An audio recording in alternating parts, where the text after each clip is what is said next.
Okay, so I tried to set up the camera in such a way that you can see that there's a little bit of a ripple in the surface.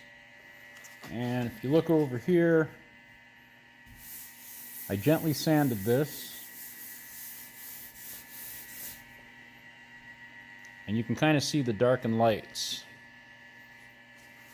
So this is the, what's it called, Commercial International, whatever, the CRE 321 epoxy primer. They're not super heavy coats. You can do heavy coats for blocking, but this tailgate was really, really nice. I actually went over it with a block on that black EDP coating, and there's no ripples or dings. We got lucky. We got a good aftermarket tailgate in the box. So the thing is, I mean, the coating they put on is, you can paint over it, but you scuff it and you break through on the edges. So basically I sealed the whole thing with 3 coats, 3 very light coats of the CRE 321 epoxy primer. And just to give you an idea, this is basically just a durablock with 400 grit.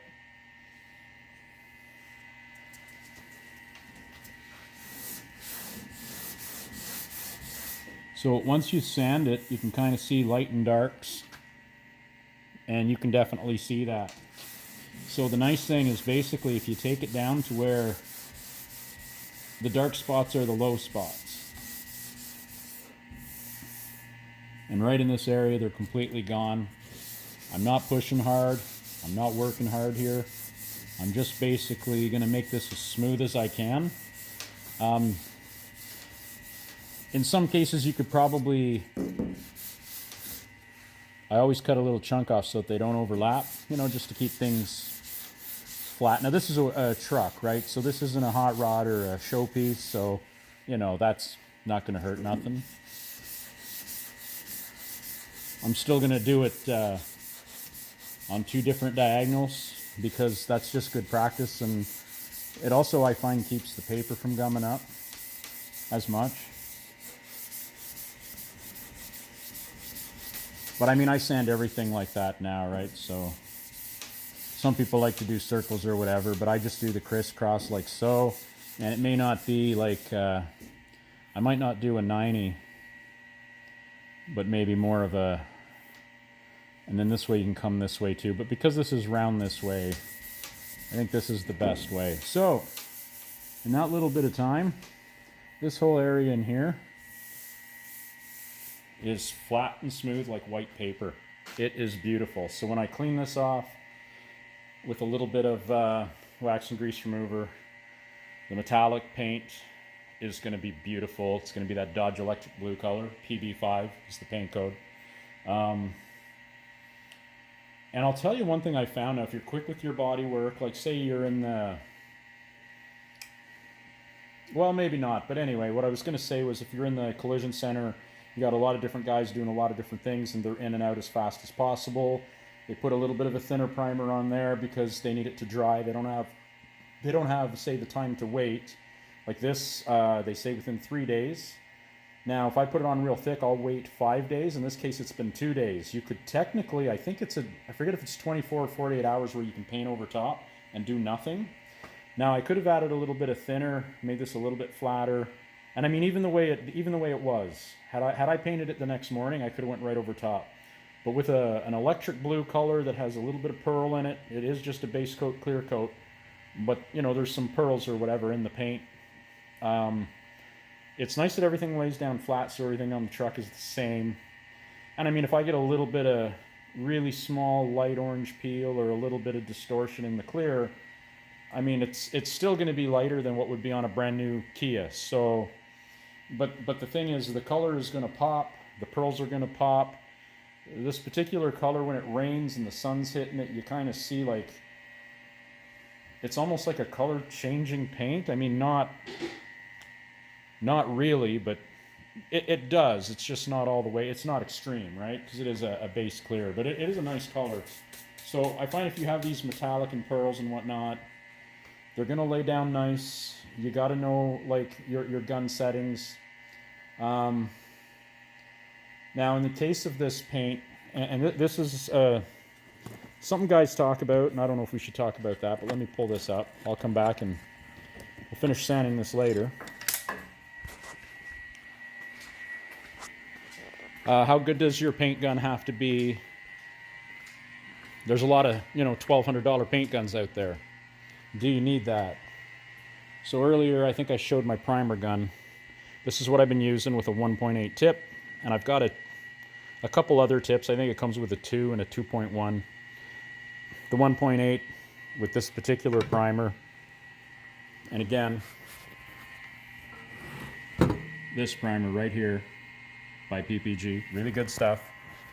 That gun's been fabulous with that stuff. Now that's about a $200 gun, so not a cheapie, but not expensive. And I mean, at that price, it didn't come with the regulator. That's the regulator. My paint gun,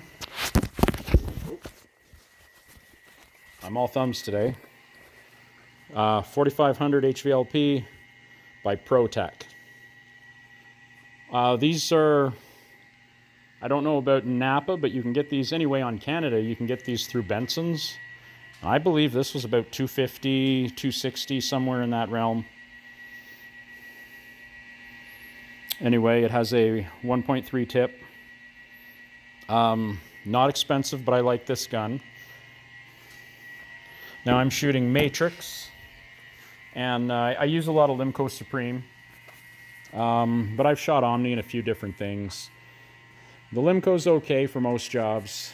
When you get into these electric colors and pearl colors and stuff, I mean, look at that. That is, there's dust on it, but even with that, it's like, look at how it color changes around the curve. It's a beautiful color.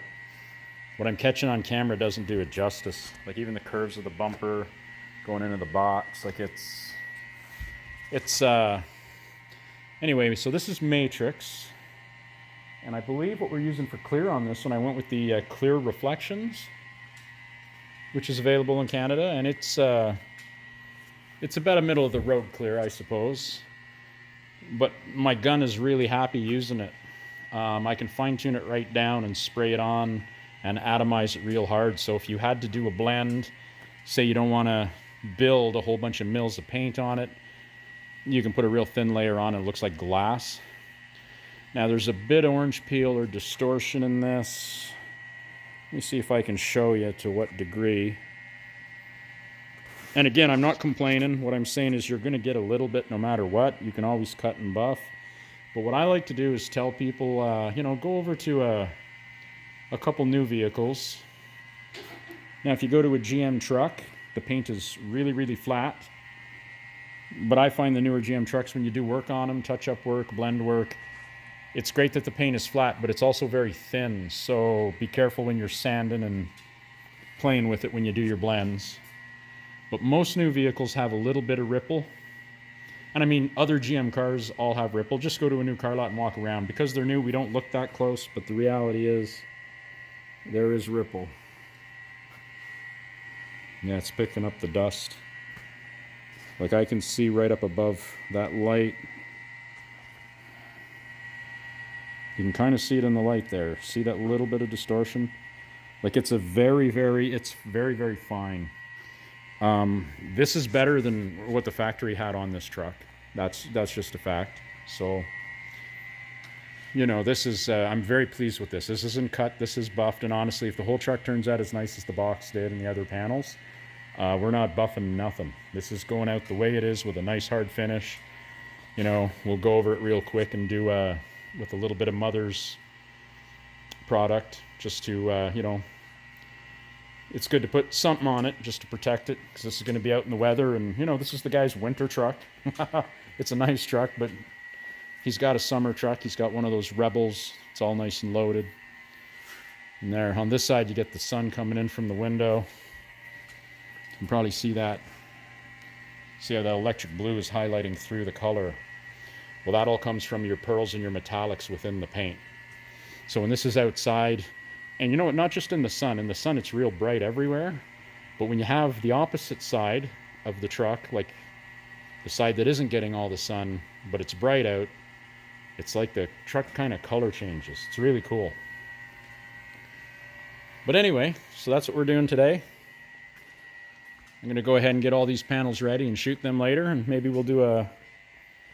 I've never done a video where you're actually putting the paint down, so maybe we'll do that. And then I gotta bring the grill and set it up in there. Gonna have to find a way to set my tailgate up on a straight up and down, just so I can get the back, all the sides and around. But I'll figure something out for that after I sand all the parts down. These have already been Scotch brighted. I think I showed them earlier and they had a little bit of a ripple to them. But there's like a texture on the plastic. We've gotten rid of a lot of that texture just by putting the primer on here. About 2-3 thin coats, and then Scotch Brite. Like, these weren't blocked. So I don't know if we can see that there's a bit of texture there. Sometimes it's hard to catch some of that on camera, but... So those are going to look really, really nice. They still have a little bit of the texture, but a little bit less, which with this paint, I think that'll lend itself to looking really, really good. And again, you can, there we go. You see how that's focused there now? I caught the right light. You can see that little bit of ripple, and look at the size of my finger. So it's small, but that little bit of sanding, it's smoother than paper. That's, you never have to make anything this good on a car that's daily driven. That's just a reality. And maybe some people do, but you don't have to. I mean, paint can vary a little bit, but with that particular color, why not go a little farther? I like to keep everything I do the same. So if I'm doing a work truck versus you know, a muscle car or a hot rod or whatever, yeah, look at that. See all that orange peel in there? It's very small, but again, it'll play with the metallics, and it'll, well, it could potentially make the color look a little off or a little different. Or being the tailgate going around the corner at the back, you wouldn't really notice it, but I try to keep everything as consistent as possible. But anyway, this primer has been a lifesaver for me. I really enjoy using it. It's thick. It's like shooting gray ketchup, but my gun atomizes it just fine, and I think it works really well. It blocks out beautifully. I've never had a, you know, where you can just use one product for everything, and this stuff is great. And I mean, it sticks on there, so if you let something sit for a week and try to sand through it or peel it off, it's stuck. Like, it's on there. It don't sand through easy. Like, it, you can control what you're doing. So anyway, thanks for watching.